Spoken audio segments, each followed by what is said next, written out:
When you woke up this morning, you had shelter. You had a roof over your head. You were able to go get a glass of water or go into the refrigerator and get some food. You walked on a clean floor. If it's cold where you are, it was warm inside your house. You had loved ones all around you, people who you could trust. When you got up this morning, you knew they were looking out for you just like you're looking out for them. You know you could count on going and doing your work and reaching into your wallet and pulling out enough money to put gas in your car. You have a car. You know what to expect tomorrow and you know what to expect next week. I don't know what kind of a life that you've had, but if you're watching this video, chances are you have a computer or you're watching this on a computer with a friend. You have access to technology. You have access to the comforts, the luxuries that make you feel safe, that make you feel connected, that make you feel like you're a part of something safe, something you can hold on to and something you can count on. Now I want you to picture a little girl. Do you have a daughter or a niece? Someone you love and care about in your family? I want you to picture what it would be like waking up in the morning at 9 years old, or 10, 11, 12 years old, with the fear because you don't have shelter, you don't have food, you're cleaning mold off fruit, hoping that you can make enough for breakfast to take care of yourself because your parents aren't even attending you to take care of you. Imagine being 9, 10, 11, 12 years old, being scared to death of the people around you because they're spending a lot of time using drugs, using alcohol, putting you into questionable situations that you haven't even figured out what the world means. And today you don't know how to find a clean dish or a safe place to go to the bathroom or a safe place to rest your head.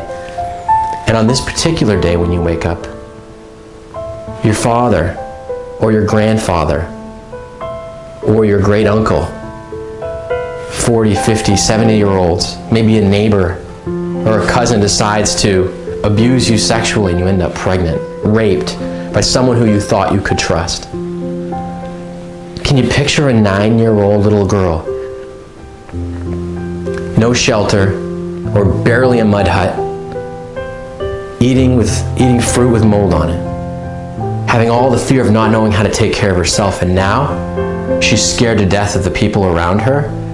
She's told that she's got evil in her body and that it's her fault and she needs to go, so now she's going to be abandoned. Think of the fear that you would have at this point in your life with that kind of uncertainty. And now imagine what it feels like for a 9, 10, 11, 12-year-old little teenage girl, maybe not even teenage yet, maybe just in single digits. And now you have to find out what it means to give birth to a baby, not even really understanding or knowing what's happening. A group of wonderful individuals, people who really care, have gotten together to volunteer and build an orphanage. The Advocacy for Vulnerable Children has built an orphanage for babies whose mommies are also babies. So they can have a clean place to sleep. So they can have clean food, clean water, education, where they can learn how to take care of themselves, where they no longer have to feel like they're abandoned. In this video clip that I'm about to show you, you're going to see a little bit of their story. And as you're watching it, I want you to ask yourself one thing. What would you be willing to give so a little 9-year-old girl no longer has to be afraid of those kinds of experiences in her life? That's what this orphanage was created for, and that's what we're doing every day. And dozens of young girls with little babies woke up this morning without that fear. You have the chance to help the orphanage that's providing them that care. You have the chance to be a philanthropist. You don't have to be a millionaire. You don't have to be Bill Gates or Warren Buffett to be a philanthropist. You could give $5, $1. You could volunteer. You could make a small donation of $25 a month or $50 or $100. Maybe for you, whatever it is that you're going to give is even more than that. But what would you give for a little girl if now was your chance to make the difference that this orphanage is making every single day? Now's your chance. Watch the video. I'll see you at the end of it. And let's find out, is today the day where you can step up for a higher purpose. Save a little girl's life and the baby that that little girl brought into the world with more fear than you could ever imagine. Giving that little girl, just with your contribution, the opportunity to smile today and feel comfortable when she wakes up, that she's safe and her baby's safe.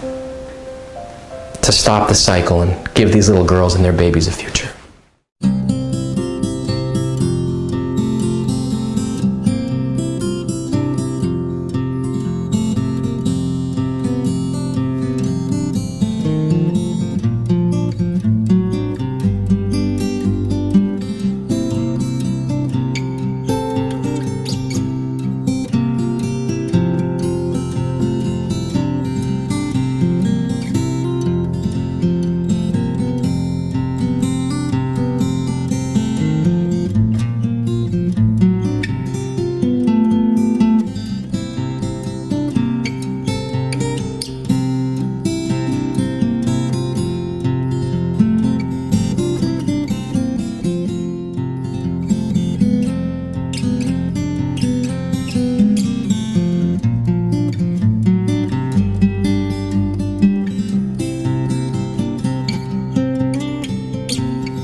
It's not easy to watch When you see a message like that, it's difficult to watch, and as you start to internalize it and think about the comforts that you have and the conveniences that you have and the access that you have simply to reach into your pocket to buy a cheeseburger, or to go down and pick up groceries today, or put gas in your car, have shelter. Maybe today you could go get a glass of water when you're thirsty. Something as simple as that for you could change lives at the orphanage. These little girls in Peru need your help. The orphanage has been put there to do that. Your contribution is going to help us sustain the orphanage and continue to grow, to offer more services. Today, I challenge you to be a philanthropist. If today's the day where you can make a contribution, just click the button on this page. Make a small donation. And if today you're in a position where you think right now isn't a good time for you, you just have too much going on, too many problems that you're dealing with, then at the very least, share this page with someone else who you know can make a difference. Because awareness and donations are what are going to help these little girls live in a world where they don't have to be afraid anymore.